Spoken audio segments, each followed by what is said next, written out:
Vamos começar agora o segundo bloco do Chame Gente, que é com as perguntas dos colegas jornalistas do Grupo à Tarde que estão aqui no nosso estúdio. Meu nome é Juraci, sou colunista de Carnaval do À Tarde. Queria fazer uma pergunta ao professor. O senhor fala que na obra, no livro Tenda dos Milagres, Jorge Amado faz uma crítica, com relação à disputa de classe, no Carnaval. Eu gostaria que o senhor pudesse explicar um pouquinho mais como isso poderia se aplicar atualmente, que isso é muito forte. Você pode diferenciar entre nos blocos de trio, que tem os cordeiros, a população esmagada e os camarotes também, Como é que o senhor poderia avaliar isso atualmente, Você é venenoso. Olha, na época de Jorge Amado, pelo menos no romance, não havia os cordeiros. Primeiro eu percebo o seguinte, que o bloco Embaixada Africana, que é o bloco ficcional de Tenda dos Milagres, pode ser comparado à conquista dele, à luta dele, à conquista dos blocos carnavalescos afro, incluindo Bancoma, Ireaí, Olodum e todos os outros blocos, desculpe, os que eu não pude citar. Eu acredito que se Jorge Amado fosse fazer um enredo inspirado nesse carnaval, ele daria voz aos cordeiros, aos blocos afro novamente, e aos cordeiros, que são maioria são homens e mulheres negras, Ele daria voz aos cordeiros e talvez fizesse a rebelião dos cordeiros no carnaval da cidade da Bahia. Mas não uma rebelião para matar pessoas, mas uma rebelião para que as cordas fossem abolidas, nesse sentido. Um outro aspecto é que provavelmente blocos carnavalescos que denotassem uma disputa do ponto de vista preconceituoso, seja ele qual for, blocos afro ou blocos de trio, que tivessem disputas preconceituosas, disputas racistas, etnocêntricas, esses blocos teriam um espaço nesse enredo de serem denunciados. Vou dar um exemplo clássico para você. Pedro Arcanjo é um grande personagem, Jorge Amado, homem negro, etc, etc. Mas dá-se a entender no romance que ele tem vários filhos e não assume um. E ao mesmo tempo assume um filho de uma mulher branca. Isso é uma denúncia. Então, é aquele provérbio, Paulo dá em Chico, dá em Francisco também. Porque se você for observar alguns terreiros de candomblé, ainda há ogãs velhos que não assumem alguns filhos que não são do casamento. Não vou citar nomes porque eu não quero ser processado. Nós comentamos não precisa citar o nome, pelo amor de Deus, recentemente. Entendeu? Então, isso também é uma inspiração. Então, ele vai denunciar. Se essa denúncia cabe ao bloco afro, contra o bloco afro ou contra o bloco de trio que não é afro, ele vai fazer também. Porque ele procura ser justo. O Erobá de Xangô, não era de Oxóssi, Erobá de Xangô, ele procura ser justo nesse aspecto. Por isso que Pedro Arcanjo é denunciado. Ele só assume filho da Branca. Os outros, ninguém sabe se é filho ou se não é filho de Pedro Arcanjo. E amigas minhas que são do movimento negro, elas dizem que há um problema, assim, ainda na assunção da mulher negra por parte de homens negros. Pelo menos, uma pesquisa feita no mestrado de uma amiga minha, que ela fez na UFBA. Quer dizer, ela fez esse mestrado nos anos 2000, Jorge Amado produziu até na década de 60. Então ele já tinha percebido isso antes. Não sei se te respondi. Talvez eu tenha falado dessa questão da atualidade agora. A atualidade agora é real. É real. Existe uma diferença muito grande dessa questão do tratamento. Porque quando você fala da questão dos cordeiros, muitos de nós trabalhamos para os blocos de trio e transformamos e criamos os blocos afros hoje. Há pouco tempo, as pessoas que estão no blocos afros tocavam percussão para blocos que deixaram de existir e criaram os blocos afros a partir dos terreiros de candomblé. O candomblé nunca teve evidência como está agora. Todo mundo é iniciado no candomblé, todo mundo quer ser iniciado no candomblé. Há pouco tempo tem um cara cantando aí no programa de televisão, meu Biriri vai tomar xoxô, e disse que vai cantar no carnaval. Só para a gente entender como é que está essa questão. Então, quando ele está falando dessa situação, eu acho que está falando uma coisa, o seguinte, existe uma transferência de informação forçada dos blocos afros para os blocos. Ontem eu participei, eu estava aqui assistindo uma situação, eu não deu participar porque cheguei muito tempo depois, eu queria até comentar sobre aquele assunto que estava acontecendo ali. A gente vê claramente o que vai acontecer em relação ao que está dizendo lá. O conhecimento da gente, porque quando equiparar, a gente tem conhecimento cultural. E isso ninguém vai tirar da gente. O que falta é essa questão dessa discussão. Então, o que você tem de informação, a quantidade de informação, que hoje o que vale no mundo é informação, a quantidade de informação quem tem são os blocos afros e os afoxés. É isso que vai fazer esse carnaval sobreviver. Então, tirar a corda, fazer isso aqui vai ser uma coisa maravilhosa, porque eu vou pegar a sua informação e vou botar na rua de novo e vou criar essa diferença. Então, eu acho que quando ele fala, quando ele discute essa questão, aí não sei se eu entendi muito bem sua pergunta, em relação a esses conflitos, eu acho que existe sim. Existe uma diferença dentro do carnaval. Existem 2 carnavais em Salvador. Um carnaval cultural e um carnaval material financeiro. É o carnaval de empresários. Você chegou aqui ontem e botou onde você está sentado aí, tinha um produtor cultural e tinha um político e 2 empresários discutindo uma situação onde o cara vai ficar nas amarras aí, não vai conseguir responder absolutamente nada em relação a isso. Então, essas coisas que a gente está falando, até mesmo porque a gente eu lembrei de um fato que a gente já discutiu lá, dentro do terreiro, em relação a essa situação, que o nosso amigo dizia, logo eles vão invadir suas coisas e tomarem suas informações, né? Porque não se tem, é oralidade a maioria das nossas coisas, não é isso? Quase ninguém sabe como é que funciona, a gente está lá e conhece. A gente fala tecnicamente, mas quem tem a vivência prática ali dentro é quem está colocando. E aí a gente vem questionando essa situação. Então, quando eu falo isso, eu acho que já está denunciando, sim. Já está denunciando que existe uma diferença e a discussão atual hoje, não voltando a essa questão, até do tema, já ajuda. A discussão atual é o seguinte: eu vou partir para cima de vocês e vou querer participar com vocês. Porque isso é recurso público, isso é dinheiro público, isso é benefício, isso é acesso democrático. Só os blocos afros podem permitir isso, os blocos afoxés. Só os blocos afros e afoxés têm direito a recursos públicos. Mas se eu tirar as cordas, eu estou dando acesso democrático a você e eu vou ter que incorporar a sua cultura para poder penetrar nesse universo. E vou fazer. Agora, só que a tecnologia, as informações que tem na mão, vai ficar mais fácil para o pessoal. Inclusive... A gente veja isso dessa forma. Por que eu estou colocando um tema e a gente vai discutir essa questão dessa polêmica do tema, mas é bom que a gente preste atenção a essa situação. O que é que está acontecendo na realidade? O que é que eles querem na realidade?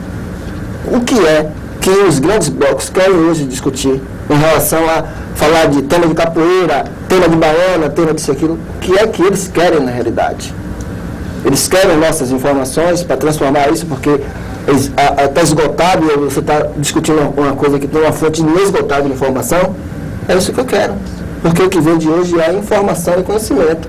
Então, essa tecnologia nossa de fazer carnaval, de criar música, isso é bom a gente reparar o seguinte: os blocos afros desistiram de fazer os festivais de música e estavam cansados de ver os grandes artistas cantarem as músicas deles, e foi decidido isso, para de fazer festival, porque não tem festival, não tem música para ninguém cantar. E acabou, e enfraqueceu o carnaval. Então, também os blocos estão pensando nisso já há muito tempo. Não faz, enquanto a gente não tiver condições de transformar a nossa música em produto nosso, a gente não vai fazer mais nada de festival, nem coisa nenhuma. Então a gente tem que olhar dessas coisas, que na realidade é uma denúncia, então a gente tem que questionar essa situação. Por que o tema? Porque tantos temas ligados à cultura para blocos que não fazem trabalhos culturais nenhum. Entendeu? Acho que a gente tem que discutir muito isso em relação a... Existem interesses, as pessoas raciocinam, as pessoas são inteligentes, as pessoas enxergam lá na frente o que é que pode dar certo. Ou seja, então o tema dos horários continua completamente atual. Atualíssimo, atual. Acho que continua. E assim, só para complementar, Manuel, acho que uma questão que você fala e a gente vê bem isso, né? A quinta-feira, né, era uma coisa até para a gente problematizar, a quinta-feira que se diz que existe uma tentativa de revitalizar o circuito Osmar, ela já estava sendo revitalizado com a presença dos blocos de samba e do Bancoma, que sai na quinta-feira, né? E até uma coisa para a gente levantar depois, né? Talvez como complemento da pergunta de alguém, que é exatamente o dia que a gente vai ter a abertura do carnaval e com a saída do Chiclete com Banana lá, né? Da banda Chiclete com Banana, que é exatamente o dia que vocês desfilam. né? Então, uma coisa, por que exatamente nesse dia, na quinta-feira, né? Carnaval sem cordas, já existe no circuito Batatinha, os blocos de reggae desfilam sem cordas, dando as fantasias para as comunidades Rastafari e saindo. Já existe Carnaval sem cordas. Agora, banda sem cordas é outra história. Banda sem cordas é outra história. Muito bem, vamos lá à próxima pergunta, que esse tema rende muito. Boa tarde, meu nome é Marcia Gomes, eu sou editora do Jornal Massa e estou fazendo a coordenação do Carnaval. Eu queria fazer uma pergunta para o professor Judeci. A gente sabe que hoje em dia com internet, televisão, né, cinema, muita novela, a gente quase não vê os jovens lendo. E a gente se depara com um carnaval que vai homenagear Jorge Amado. Eu queria saber a sua opinião a respeito dessa juventude que vai pular o carnaval em 2012 sobre Jorge Amado e que não leu Jorge Amado. É preciso reencantar. Eu acho que é preciso reencantar a juventude. A gente precisa dos outros meios de leitura que não somente o texto escrito lá, impresso ou na tela do computador, precisa das mídias. Mas é preciso fazer, na minha opinião, e aí eu acho que o governo do Estado tem um papel preponderante nisso, eu acho que tem até feito algumas ações, eu, por exemplo, faço algumas consultorias para o IAT, e é preciso levar o Jorge Amado para a sala de aula. Estava discutindo recentemente com um colega aqui do Teatro Jorge Amado, que eles estão discutindo essa possibilidade de projeto, quem sabe fazer em parceria com a UNEB. O problema é que algumas pessoas pensam no prazer da leitura medido a partir da quantidade de páginas do texto. Então, se a quantidade de páginas é uma quantidade razoavelmente grande, como, por exemplo, são os romances de Jorge Amado, já não há prazer. Ele nem abre o livro. Em esse discurso, infelizmente, eu percebo com alguns dos professores do ensino básico. Alguns deles foram meus alunos, eu sei disso. Né? Então, o prazer da leitura tem que estar na descoberta, no desbravar o texto. Rapaz, eu venci esse texto, o texto não me venceu. Agora, por outro lado, também fui conquistado por ele. E com Jorge Amado, isso é muito fácil fazer. Dá para ler. Jorge Amado tem vários níveis de leitura. Dá para um menino de 14 anos ler Jorge Amado, sim. E depois, quando ele tiver 30 anos, ele vai ter a outra leitura de Jorge. Nossa amiga conversou isso comigo aqui, nos bastidores, a respeito do Fernando dos Milagres. Então, é esse o problema, não só com Jorge Amado, com todos os escritores. Eu sou um dos professores consultados para poder propor a lista do vestibular da UNEB. Eu propus 2 livros de Jorge Amado, por conta do centenário. Quincas, uma novela curtíssima, dá para você ler rapidamente, e Tenda dos Milagres. Né? Esse ano, eu não posso dizer ainda, mas vocês vão ter uma proposição bem baiana, né, porque não foi divulgado no site ainda. E, infelizmente, mesmo na universidade, algumas discussões param em torno da quantidade de páginas.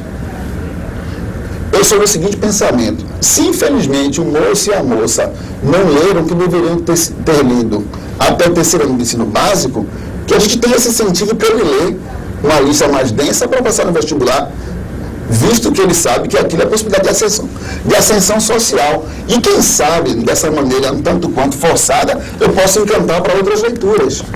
Né? O filme na tela não substitui o livro. Eles são complementares. Aliás, um grande problema das interpretações equivocadas de Jorge Amado. As adaptações, elas são adaptações assim, um tanto quanto, eu não vou dizer perigosas, mas elas não têm a obrigação de serem fidedignas ao livro. Vou dar um exemplo de Dona Flor e seus 2 maridos. Tem uma cena no filme de Dona Flor, né, já com Edson Celulari, em que... A minissérie. Sim, exatamente, a minissérie. Em que os amigos de Vadinho ficam um em cima dos outros para verem Vadinho e Flor fazendo amor. Isso jamais seria feito na obra de Jorge Amado. Os homens, eles têm respeito entre eles. Ele jamais olharia para a bunda da esposa do amigo. Eles poderiam defender, como Mirandão, capoeirista, foi defender Flor, já viúva. Então, há um equívoco, uma confusão entre alegria e falta de respeito. A cultura negra é extremamente alegre. Então, alegria não quer dizer falta de respeito. E isso foi respondido novamente pelo personagem principal. Quando Pedro Arcanjo morre, isso já entenda, aí um capoeirista diz, morreu um homem sério. Aí uma das prostitutas, sério? Eu digo sério, aí ele responde, eu digo sério de retidão, não de cara fechada. A gente entende que quem ri, quem brinca, não tem seriedade. Porque nós somos da cultura da contrição, do sentimento de culpa, né? Da autoflagelação, que é a discussão judaico-cristã. E as culturas negras não são culturas alegres. As pessoas alegres são pessoas sérias, muito sérias. Meu nome, eu tenho um posto no Ilha Chipá chamado Ayoinã, sou o Tum Ayoinã, a direita da alegria do fogo, da alegria que brilha, né? Eu acho que o Babá não poderia ter escolhido nada melhor para mim, que eu sou extremamente alegre. E nem por isso sou menos sério do que as outras pessoas. Às vezes o cara de cara fechada não tem nem um pouco de seriedade. E a moça também. Professor, completando a pergunta, eu queria saber também o conhecimento de Jorge Amado através dessas minisséries, a maioria globais e novelas até.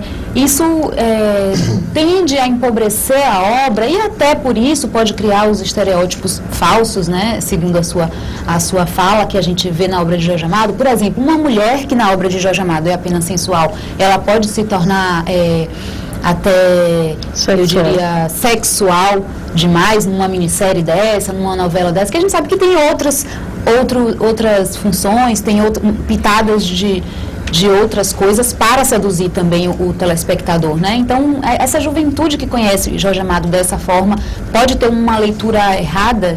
Pode ter uma leitura equivocada. Acho que não só a juventude. Algumas pessoas da minha geração são de quase 40 anos, sou um jovem ainda, mas você está falando da juventude e dos adolescentes. Pode sim. Agora, eu sou a favor de que haja adaptações. Porque isso também pode ser um incentivo para o rapaz e a moça irem à biblioteca e ler o livro. Eu não sou contra não, muito pelo contrário. Tem uma novela inspirada em Porto dos Milagres, um outro romance que eu não lembro mais. Porto dos Milagres é o nome da novela, me perdoe. Já falei até o nome da novela. Inspirada em A Descoberta da América pelos turcos e Mar Morto, a novela. Essa novela tem uma bela da tarde, uma moça linda, uma morena linda, que à tarde ela é filha de um homem de classe média alta, do prefeito, não me lembro, que se prostitui às tardes. E a novela é inspirada em Jorge Amado. Não existe isso nos romances de Jorge Amado. Aí pronto, consolidou, tá vendo aí? A Jorge Amado bota a mulher sempre como prostituta. E uma moça que não tinha necessidade de fazer aquilo. E, de fato, o nome dela, o nome da personagem, o nome de guerra da personagem era A Bela da Tarde. Então isso não existe nos romances, né? Essa novela é inspirada nesses dois romances, mas a adaptação é livre. O próprio Jorge dizia o seguinte, uma vez ele foi assistir uma adaptação de um romance dele, ele disse, mais ou menos assim, não assisto mais nenhuma. Não assisto mais nenhuma. Porque ele ficou decepcionado, mas por outro lado ele sabe que a adaptação é livre, o cineasta tem liberdade para criar. Agora, pior se não tivesse as adaptações. Eu acho pior. Melhor que haja, e quem sabe a cada 1 milhão de pessoas que assistam um filme, pelo menos 1.000 se interessem. Para a obra. Acho interessante. O senhor não acha, professor, que, por exemplo, os blocos afro, né? Como as escolas de samba, eles trabalham com a comunidade os temas deles. Certo. Isso eles fazem um workshop, né? É o caso do Ilhaê, que inclusive faz cartilhas, né? E trabalha aquele tema com a comunidade. Então é uma forma de disseminar a informação e explicar porque eles estão fazendo aquele enredo. Né? Trabalham nas escolas, etc.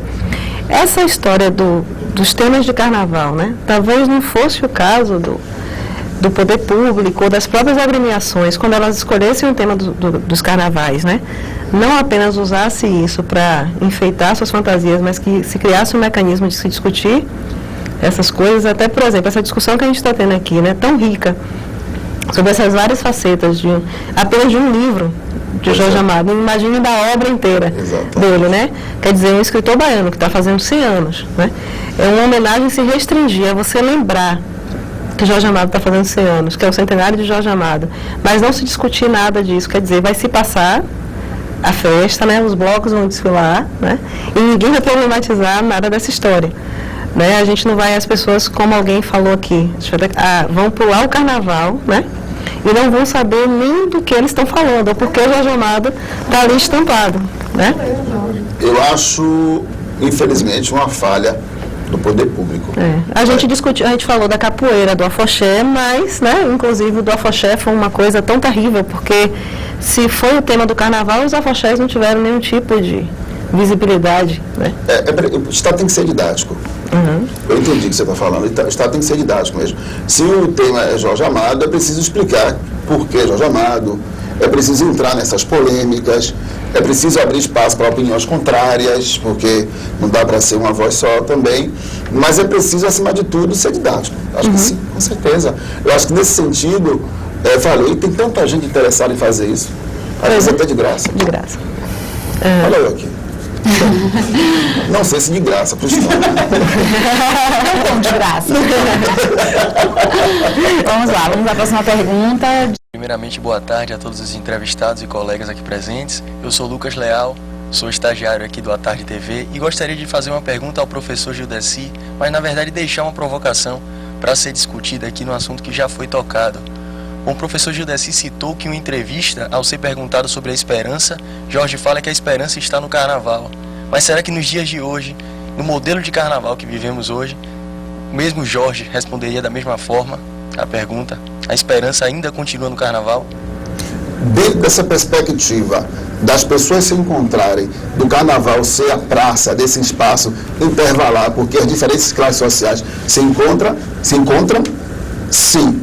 Agora, evidentemente, queria problematizar as outras coisas também. Jorge Amado morre provocador. Ele declara isso. Agora, se você for pensar que a moça que mora num bairro nobre, no Itaigara, que sai no Bloco X, que paga 5 mil reais pelo Bloco X, pode se encontrar depois na Praça da Piedade com um rapaz negro do Curuzu, que não saiu no bloco, e os dois podem se encontrar e ter uma relação. O carnaval da esperança, porque ele entende essa esperança como esse espaço da mestiçagem e das pessoas se encontrarem. Nesse sentido, sim. E é claro que o carnaval é uma metáfora da vida também, né?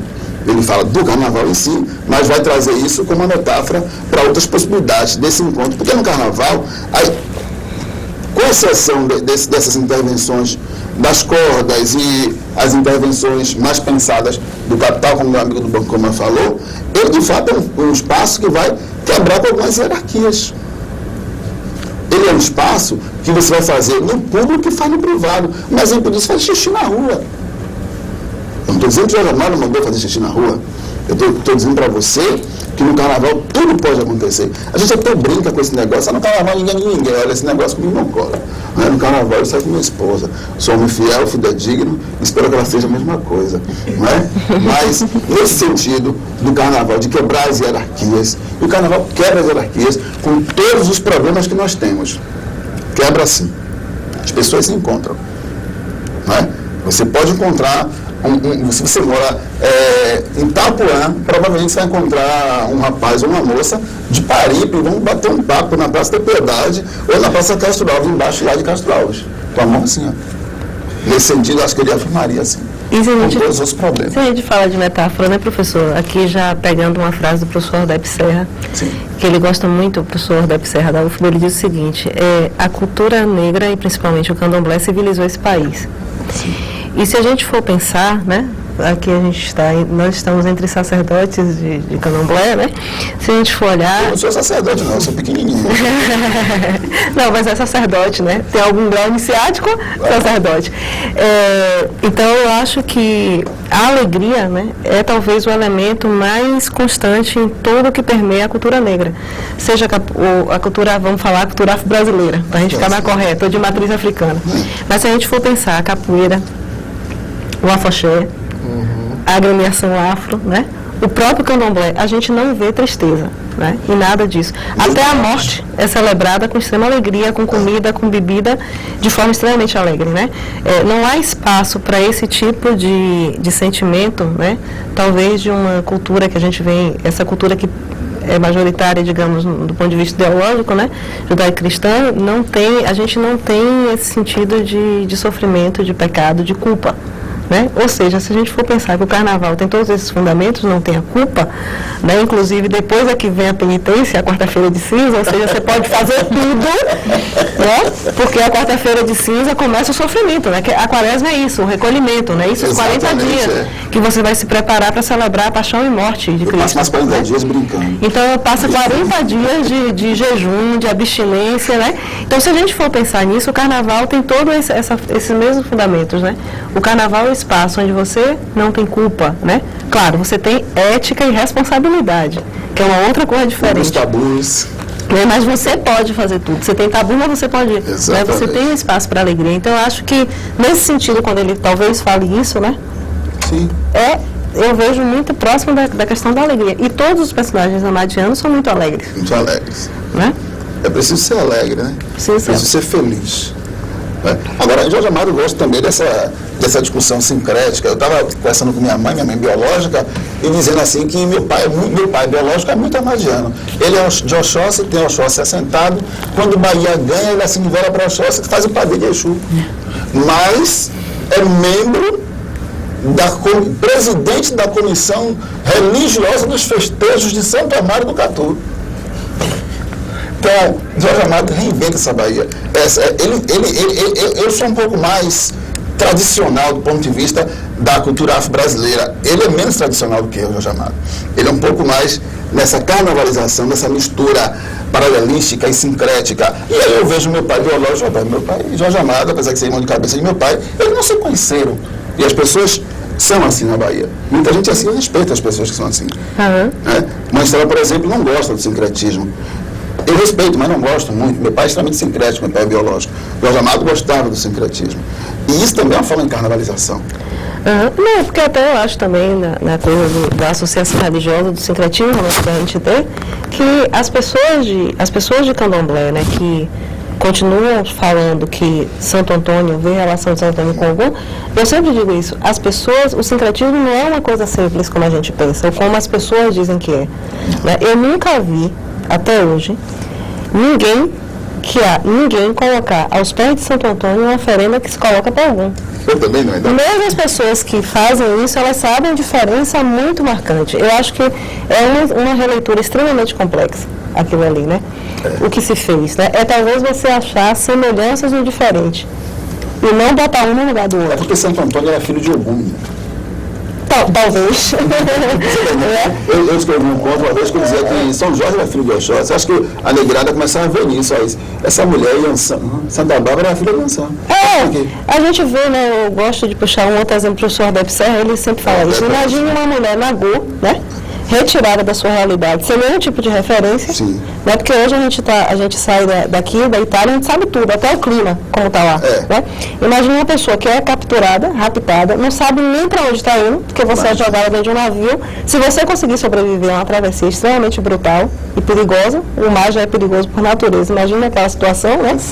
Você chegar aqui, dá sorte ainda de ser comprado, porque se você chegar num péssimo estado, ninguém vai levar para cá, ninguém vai gastar dinheiro. E aí ele diz isso, uma pessoa que não conhece uma língua, a geografia do lugar. Ela aos poucos começa a se readaptar, aí um belíssimo dia lhe arrastam para uma igreja que fica numa colina, onde as pessoas estão vestidas de branco e que dizem que aquele ali é o filho do Deus Supremo. Ora, ela vai se lembrar de quem? De lei e fé, onde você tem uma colina que é o bico do mundo, onde Oxalá teria criado o mundo. Imediatamente você faz uma releitura disso. Né? Mostra que a mulher é extremamente inteligente. Não, claro, foram sobreviver. Então você, na verdade, você não está botando um no lugar do outro. Né? Você está colocando coisas que são semelhantes para você reinterpretar a realidade. Aí eu fecho com uma frase de Tata Comanangi, da Aquibanto, quando ele diz o seguinte: nós resistimos, todo esse povo resistiu. Né? Quando um dia eu perguntei como é possível, quando você conhece os detalhes da escravidão, como a gente conseguiu chegar até aqui, como eles conseguiram língua, costume, música, terreiro de candomblé, ninguém canta em português. Né? Como foi possível tanta coisa se você era reprimido? Aí ele foi e me disse: minha filha, fé. O africano, e nós descendentes de africanos, nós somos pessoas de muita fé. E não é uma fé vazia, é uma fé que lhe dá resistência e que lhe deu vida, né? Certeza. Chegou um momento que tinha que sobreviver. A gente sempre fala isso no corrida. Tinha um momento que você diz assim: eu preciso sobreviver. Não dá mais para suportar isso. tentar me adaptar a essa realidade de estar nesse processo de comunicação. E quando a gente fala, a gente tem muito assim, algum no terreiro como à frente dessa coisa nossa, né? Porque a gente assim, a gente sabe que todo dia é guerra esse negócio. Todo dia é guerra. Não adianta a gente dizer que não, que tá bom, a gente vem se organizando, a gente vem melhorando, a gente ouve muitas coisas ainda, mas a gente vai tentando se adaptar e colocando. Quando a gente fala, a gente não fala, para a gente não criar muita contestação, mas a gente vai colocando. Em relação a essa questão do sincretismo, o terreiro tem muito isso lá, né? Era uma necessidade do tempo de Jesus da Goméia. Vamos então à última pergunta. Infelizmente terminando o seminário Chame Gente, mas amanhã, quarta-feira, tem mais discussões sobre temas ligados ao carnaval. E vamos à última pergunta de uma colega do Grupo à Tarde sobre o tema de hoje, que é o Carnaval de Jorge Amado. Bom, na realidade, a minha segunda pergunta é com relação à religião. Vocês estão falando aí bastante de candomblé, e eu estava aqui sentada pensando, Jorge Amado foi talvez o nosso autor que mais tenha falado da religião do candomblé, assim, abertamente, né? Tenha levado o candomblé para o mundo através da sua obra. E eu queria saber de vocês, né? O que vocês acham de se levar os ensinamentos do candomblé, muitos deles muito fechados, muito herméticos, para as músicas de carnaval, para as ruas? Alguns sacerdotes, algumas sacerdotisas da religião são veementemente contra isso, outros não. Eu queria saber o posicionamento de cada um de vocês três, já que vocês têm ligação com a religião. Obrigada. Os mais velhos no axé primeiro. O Bancoma retrata isso. O Bancoma fala da religiosidade dentro das suas musicalidades, mas não fala dos elementos que estão dentro das ações, dos rituais do candomblé. Ele fala do orixá, fala do que é, mas mantém uma linha. Por isso, nosso bloco tem a maior quantidade de líderes espirituais dentro dele. A maioria dos, que a gente fala, do Pai de Santo, Mãe de Santo, estão dentro do Bancoma, porque a gente respeita essa situação. Nada de denigrir a imagem do candomblé. A gente fala do candomblé de uma forma sucinta. Nós chamamos Macota Valdina, que diz pra gente, é isso aí, diferenciar uma coisa da outra. A gente não fala, não vai cantar nenhuma música dos rituais, não se canta, né? A gente tem, inclusive nosso tema é justamente um tema que é para preparação dos jovens que estão agora, porque depois da morte do nosso amigo, nosso Tata, a gente já está começando a enxergar que nosso tempo também está diminuindo. Então a gente já está preparando os mais novos para tomar conta dessa situação. Mas a gente conversa com eles, a gente diz a eles, cada ação que acontece dentro do terreiro, né? Os rituais não, por causa da determinada idade, mas quando começam os rituais, já tem idade, a gente bota eles nos rituais, a gente está dizendo a eles como é que funciona e por que está fazendo aquilo e o que é que significa isso aí. Para que eles não peguem aquelas informações e usem fora do terreiro para expandir ou vulgarizar o candomblé. Então, quando a gente fala, o tema do Bancoma é tempo, né? A gente está falando já para ele, exatamente, tempo de criança, né? A passagem do conhecimento. A gente já está olhando os jovens que estão lá, os meninos já de 14, 15, 16 anos, de 13, a gente já, depois dessa passagem, a gente entende que era o mais velho, quase 46 anos de yoga, a gente passa para o outro lado e diz, olha, a gente está necessitando preparar esses jovens, porque o meu tempo, o tempo da Mãe de Santo, o tempo dos outros, a gente está sentindo que já está indo. Então a gente precisa passar essas informações para que eles não fiquem lá sem saber o que vai acontecer. Então, a gente passa 2 oficinas, que é uma preparação para o carnaval, desde um processo, a gente tem lá uma biblioteca com vários livros que a gente vem pegando em vários locais, em várias partes do mundo, tem em Urubá, tem em Banto, a gente está colocando os livros lá e eles vão aprendendo essa linguagem para saber o que é que eles estão mexendo.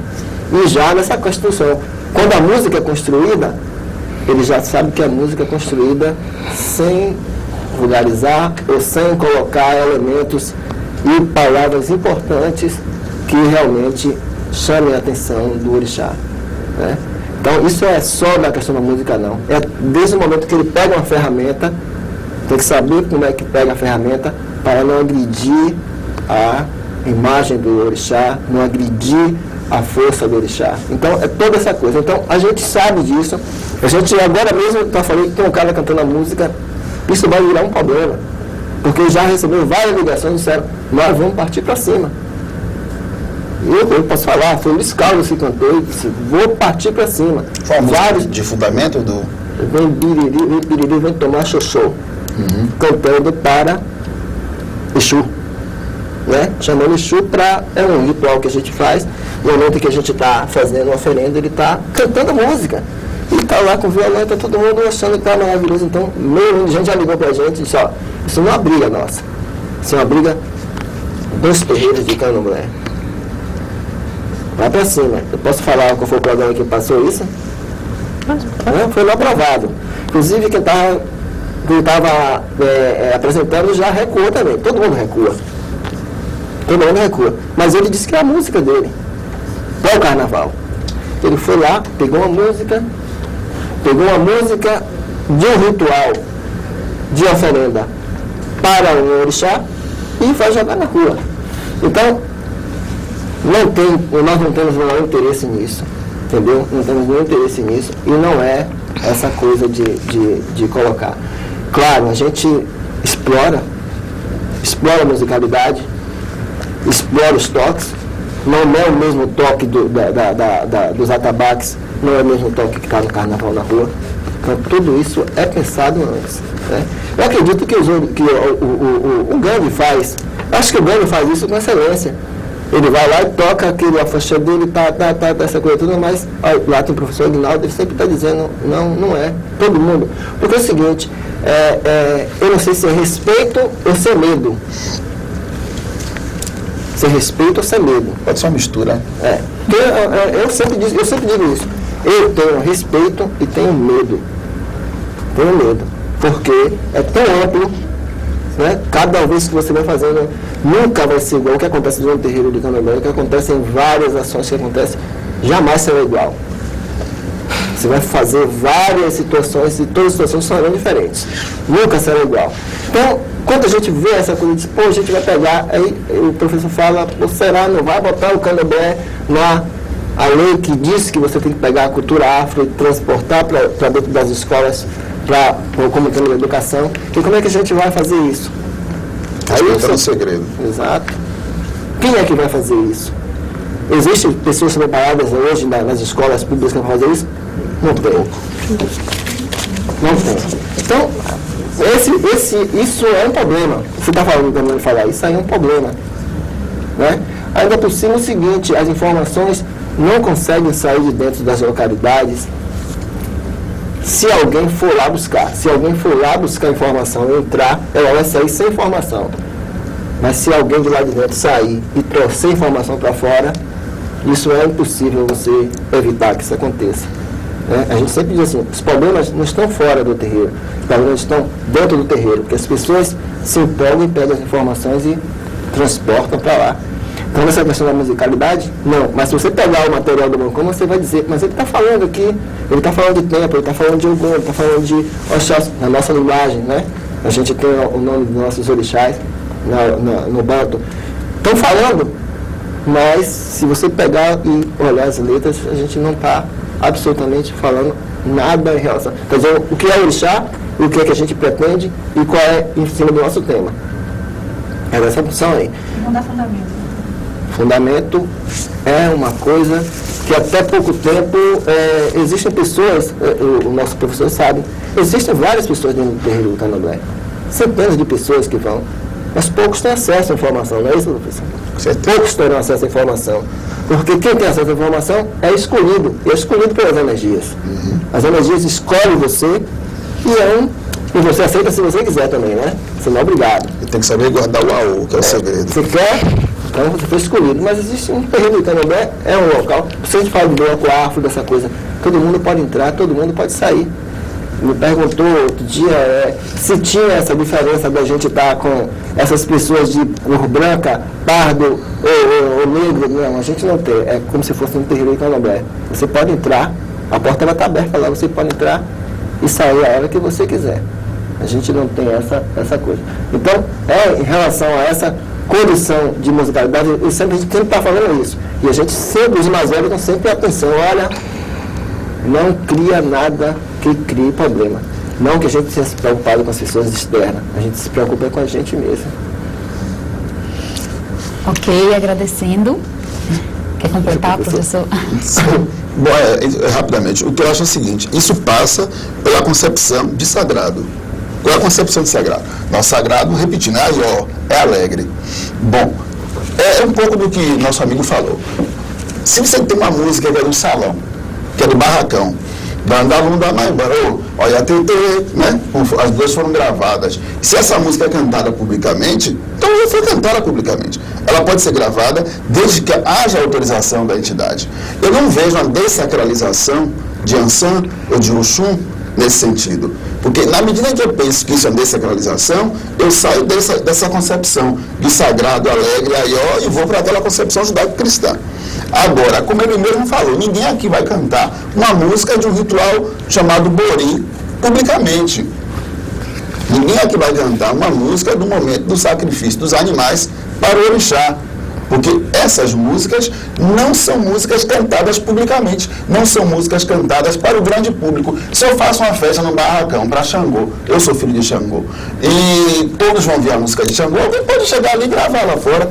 Agora, no momento do AO, do segredo, as músicas secretas para os momentos secretos continuarão secretas. Por isso que somente alguns são escolhidos para o conhecimento. Não é? Eu não vejo nenhum problema, não. Eu acho que, às vezes, há exagero. Aqui, tanto que o Bancoma canta algumas músicas, e ele sabe o que ele está fazendo, o que é permitido cantar e o que não é permitido cantar. Para encerrar, eu já tinha essa concepção, mas eu quero que meu compadre, José Félix, que é neto de Mestre Didi, meu compadre, o que você acha de música X? Não vou citar uma música sendo cantada, ele, se ela fez, foi porque o orixá permitiu. E não é uma música de fundamento, ou seja, não é uma música de um ritual secreto. Não sendo uma música de um ritual secreto, eu acho até bom que seja cantado. E só para a gente completar, né, professor? Eu não conheço na obra de Jorge Amado, não sei. O senhor pode me corrigir. O senhor que é especialista, eu não conheço o fundamento. Não, ele soube respeitar o segredo. Além do mais, era um obá de Xangô, né? Ele sabia o que estava fazendo. E só, gente, para finalizar, lembrar que além do centenário de Jorge Amado, é o centenário do Grupo à Tarde. E de Edson Carneiro, né? Que o primeiro é Edson Carneiro também? Acho que sim. Porque o primeiro canal do grupo nasceu em 1912. Então a gente vai lembrar também que é 100 anos de letras, né? 100 anos de Jorge Amado. Se for Edson Carneiro, mais um pro clube, né? Pois é, e assim terminamos o segundo dia de discussões do Chame Gente. Ainda temos mais um dia de seminário e agradecendo aos nossos convidados, professor Judeci Leite, muito obrigada, Cleidiana também, que veio completar a nossa mesa de convidados, e ao Manuel Mascarenhas, muito obrigada, voltem sempre e amanhã tem mais discussões no Chame Gente. Okay.